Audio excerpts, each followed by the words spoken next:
You've been able to speak to your son. What did you say to him when you visited him in court? Is he doing?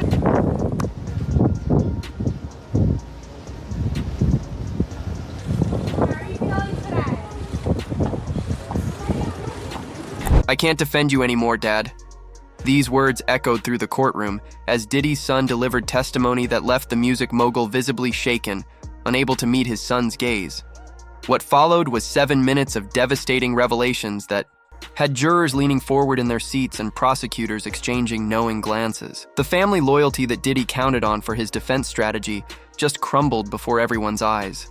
The last hearing before Sean Combs' trial starts. When he walked into federal court today, he appeared to be looking for his family. They've pretty much been at all of the hearings that I've been to, but there was no presence of his sons or his mother or his sister who had previously been at those hearings. After judges ruled that he would be a threat to intimidate witnesses and victims if released. The 17-page indictment against Combs accuses him of using employees of his business endeavors, including record labels, a recording studio, an apparel line, an alcoholic spirits company, a marketing agency, a media company, and television network to facilitate his crimes through acts that included kidnapping, arson, and bribery.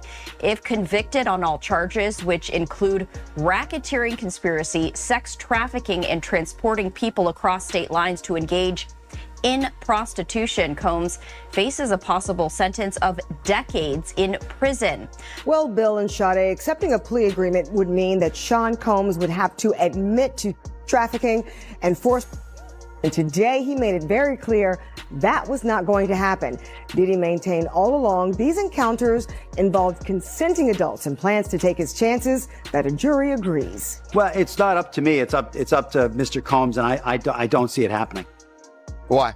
Because he believes he's innocent. He believes he's innocent. And what's more, he believes that he needs to stand up, not just for himself, for his family, and for everybody who's been targeted by the federal government. What was going through Diddy's mind that morning as he sat at the defense table? He looked confident, calm. Even his custom Italian suit probably cost more than what most people make in a month. 5 high-powered attorneys surrounded him, occasionally leaning in to whisper updates. He had no idea his own son was about to change everything. Outside the courthouse, it was pure chaos. News vans lined the street. Reporters stood shoulder to shoulder fighting for position. Fans held signs saying, "Free Diddy," while protesters waved banners with much less supportive messages. The police had set up metal barricades just to keep everyone in check. Inside, it was almost eerily quiet. The courtroom had that heavy wood paneling that seems to absorb sound. Security guards stood at every exit. 2 officers positioned themselves directly behind Diddy's chair. The prosecution team sat just feet away, arranging papers with precise movements. Then it happened. The prosecutor stood up and said, "Your Honor, the people call Justin Combs to the stand." Diddy's face changed in an instant. His jaw tightened, his shoulders stiffened. For just a second, his eyes went wide before he controlled his expression. He turned to his lead attorney, grabbing his arm mid-sentence. The lawyers hadn't expected this. They huddled together, papers rustling, voices urgent but hushed. The lead attorney kept shaking his head. Another flipped frantically through a legal pad. They looked like a football team whose playbook just got stolen.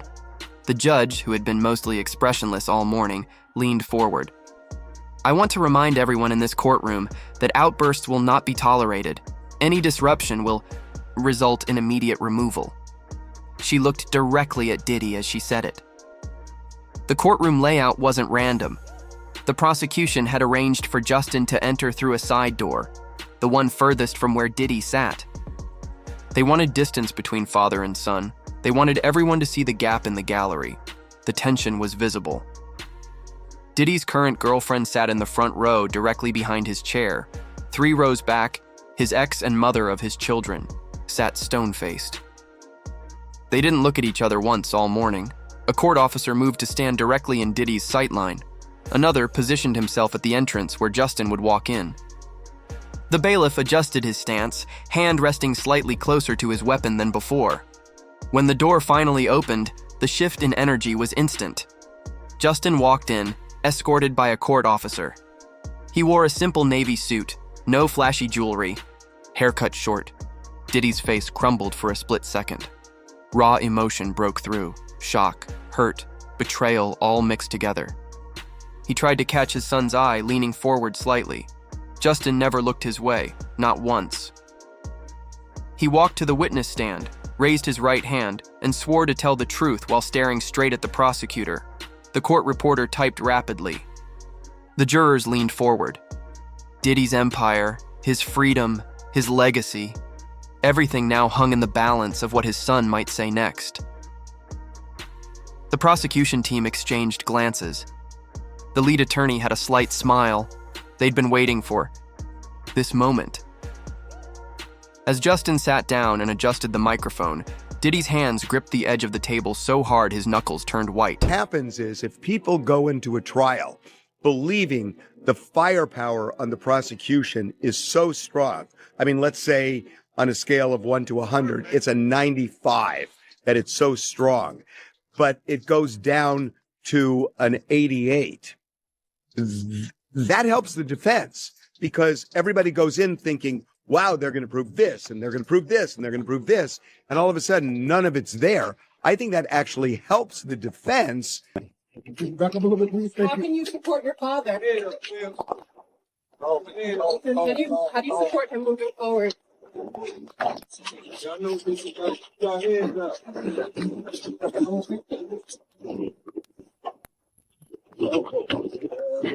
What made you come here to support Puff? I'm supporting Puff because he's innocent, and I'm wholeheartedly believing his innocence, and I know he's innocent. So, You say you know he's innocent? 1,000%. Mr. Combs feels A, he's innocent, which is why he's not going to plead guilty. B, he's going to be truthful about this case because he wants to portray that to the people who have loved him his whole life.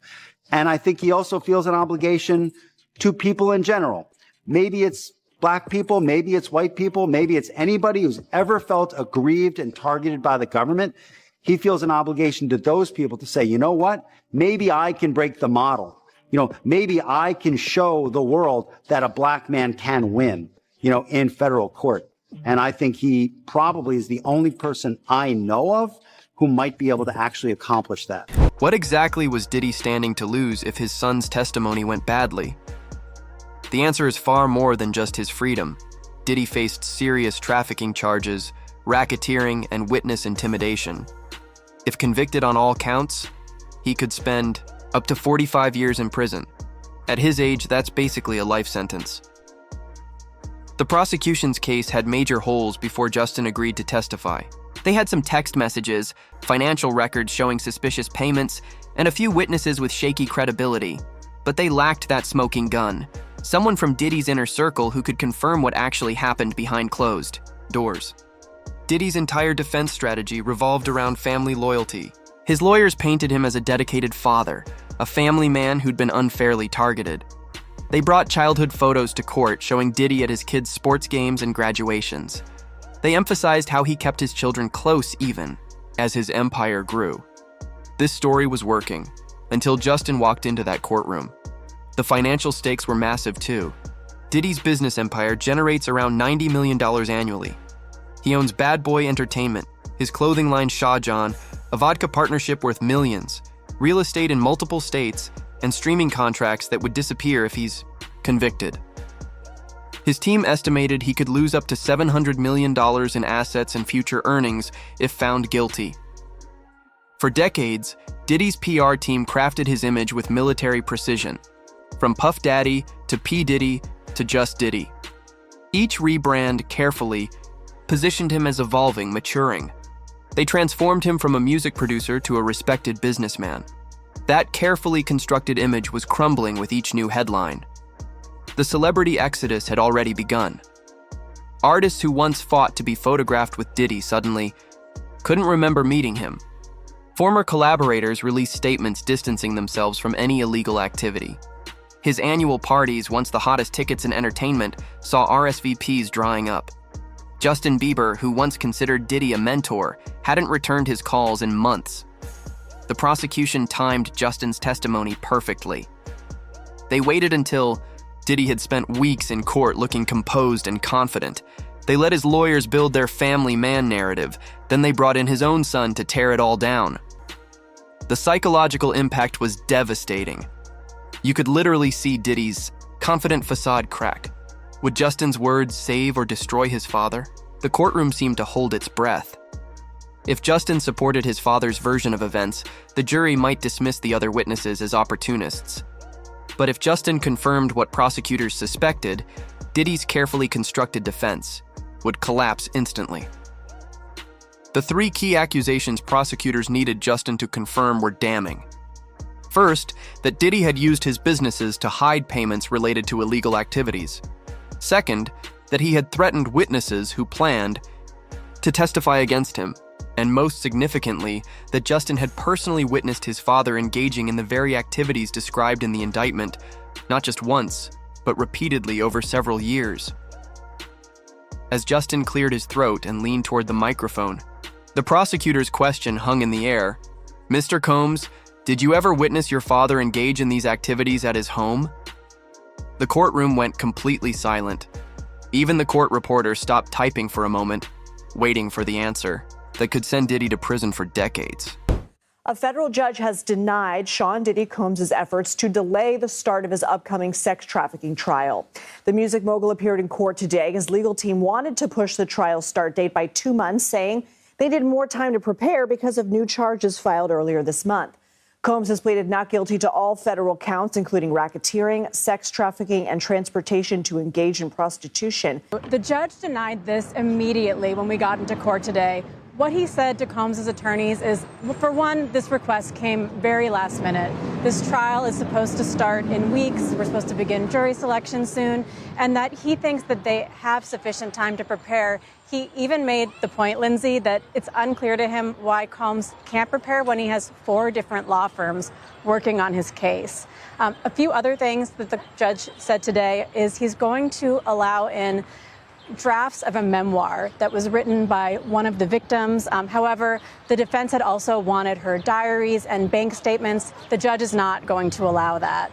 The courtroom fell completely silent as Justin Combs approached the witness stand. What made even the most seasoned court reporters lean forward was his posture, shoulders squared, chin up, but eyes deliberately fixed on the prosecutor. Not once did he glance in his father's direction. This wasn't a reluctant witness. This was someone who had made a difficult decision. "Please state your name for the record," the clerk said. "Justin Dorr Combs," he replied, his voice steady but quiet. The microphone picked up a slight tremor on his last name. He placed his hand on the Bible, swore to tell the truth, and sat down, his hands folded neatly in his lap. No fidgeting. He wore a simple gold watch, a high school graduation gift from his father, but no other jewelry.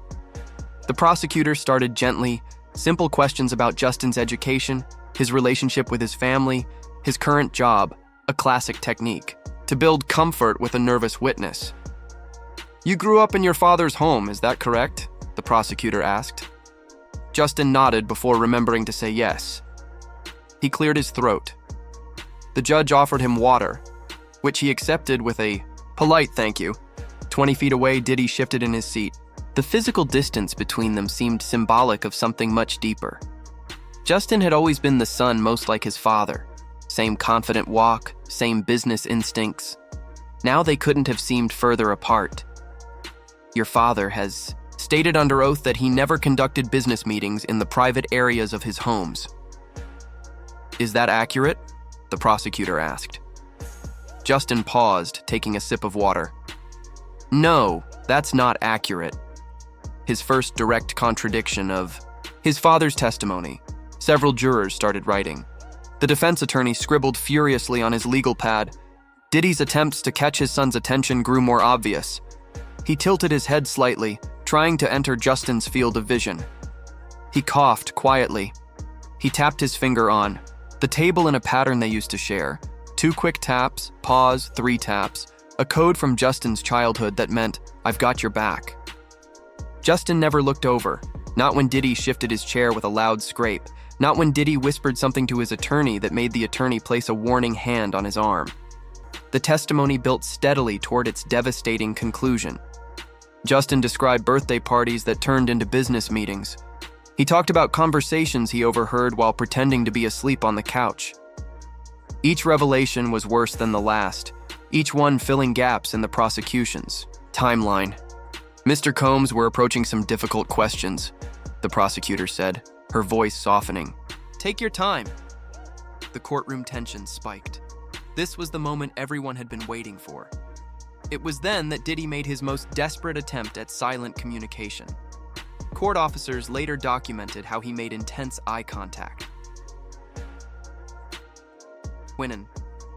Justin finally glanced his way. Diddy gave small, subtle headshakes. No, no, no. His fingers formed what appeared to be the letter F, their old family signal for family first. The most telling moment came when Justin finally looked directly at his father for 3 full seconds. They locked eyes across the courtroom. Justin's expression didn't change. He turned back to the prosecutor and said clearly into the microphone, "I'm ready for those questions now." The prosecutor nodded and asked, "Did you ever personally witness your father threaten anyone who planned to speak against him?" Justin leaned forward slightly as he prepared to answer. He's also going to allow in outtakes from a documentary called The Fall of Diddy of potential witnesses in this case. And then a lot of today's discussion today, Lindsay, was about victim anonymity. There are 3 alleged victims who the government wants to testify, and they want them to testify under pseudonyms. The defense has agreed about one of them, known as victim number 2, but the 2 others, they want their names revealed in court. So the judge has now said that those 3 victims will testify anonymously. The other thing that they discussed for quite a while was expert testimony. There are experts that the government and defense want to bring in to speak to what can happen when a victim has allegedly been sexually abused. And the judge thought the key point was that you can't infer just because someone stayed in a relationship or didn't talk about abuse sooner. "I can't defend you anymore." Justin's words cut through the courtroom like a knife.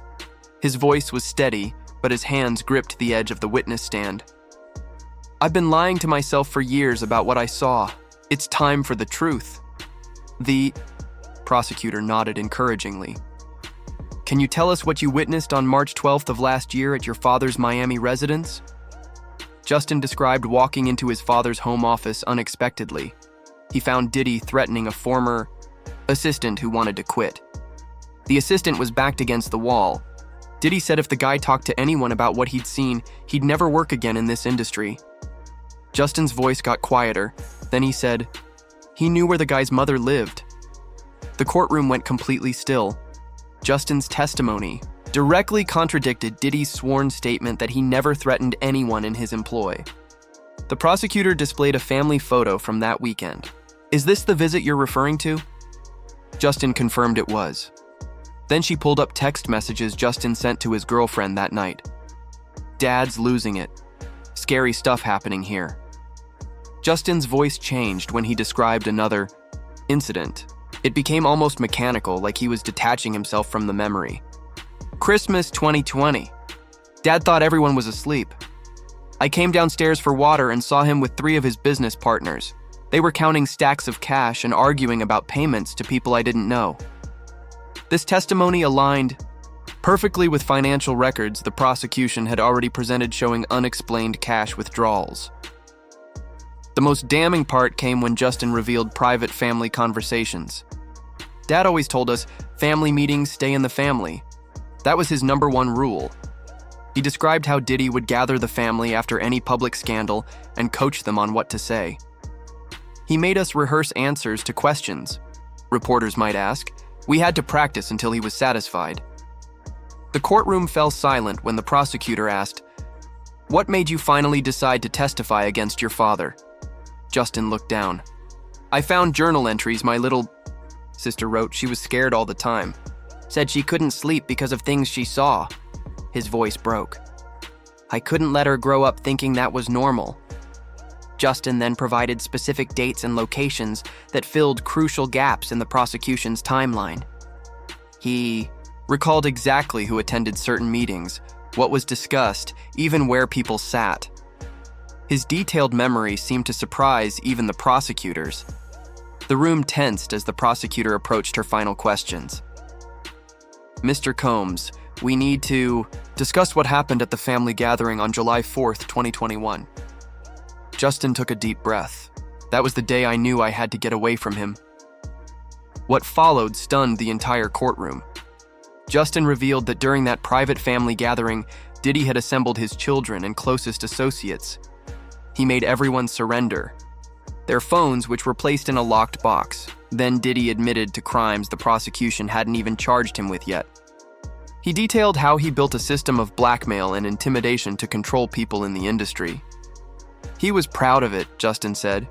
He told us this was how real business worked. He said he was teaching us so we could take over someday. The final blow came when Justin revealed that Diddy had recorded this meeting himself as a family legacy video, and that Justin knew exactly where to find it. Yeah, Stephanie, I think the defense is going to look for people who are open to non-traditional lifestyles, who can receive evidence of what defensible sort of style as sex, drugs, and rock and roll, and not get put off and not rush to judgment. On the flip side, the prosecution is going to be looking for folks who are not going to be distracted by, the new shiny object over here, who are not going to get off course by any kind of circus the Diddy team may try to bring into this trial. So, this has garnered much media attention. How does that factor in when it comes to selecting a jury? Because no doubt most people have heard of what is going on. Totally. So it presents a significant problem. Here's the thing. The judge wants to find jurors who are fair and impartial and who have not already developed an opinion as to Diddy's guilt or innocence. Well, that's hard when every media outlet in the world has covered this case. They've likely already heard about it. And so what the judge is going to have to do is determine how much exposure the potential jurors have had to this Diddy saga and whether they can put that aside and simply base their verdict on what happens inside that courtroom and not everything that has gone on preceding that. The room fell silent as Justin finished speaking. 5 seconds passed, 10. Nobody moved. Then came the whispers. First just a few, then a wave spreading across the courtroom like wildfire. The judge banged her gavel twice.